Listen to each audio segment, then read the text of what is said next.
J'aurais souhaité que d'autres partenaires suivent leur exemple, parce que c'est une lutte nationale. Un seul individu, seul le département, ni le gouvernement seul ne peut faire face à cela. Donc nous sommes tous des Maliens, il faut qu'on se donne la main pour pouvoir vaincre cette pandémie.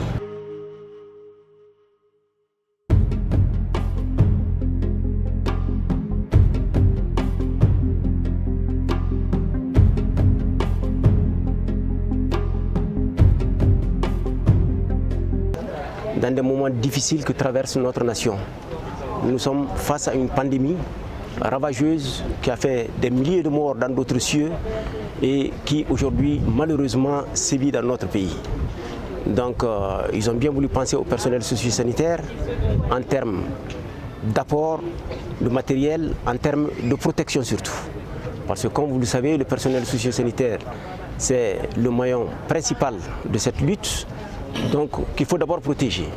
Pour qu'on puisse soigner les autres, il faut que nous-mêmes soyons protégés. Et je crois qu'ils ont eu le bon réflexe, ils ont eu une vision juste et ils sont venus vers nous avec tout un lot de matériel d'une valeur estimée à 1 700 000, composé d'eau de javel, composé de moustiquaires, de gants, de masques, de draps, donc tout ce dont on a besoin. Donc pour cela, au nom du ministre de la Santé et des Affaires sociales, au nom de tout le personnel de l'hôpital du Point G, nous disons un grand merci à cette association. Un groupe de Maliens, des patriotes qui se sont donné la main pour mettre en place ce riposte 223 pour venir en aide aux malades du Covid-19. Donc nous sommes des hommes et des femmes, des bénévoles tout simplement. Donc nous pensons qu'avec la force de nos généreux donateurs, on viendra à bout de cette maladie. Donc nous continuons à demander à la population de respecter les gestes barrières, c'est-à-dire laver les mains plusieurs fois dans la journée, respecter le mètre, ne pas se serrer la main. Voilà, Inch'Allah, nous viendrons à bout de cette maladie. Et également quand on tousse, de tousser dans le creux du coude.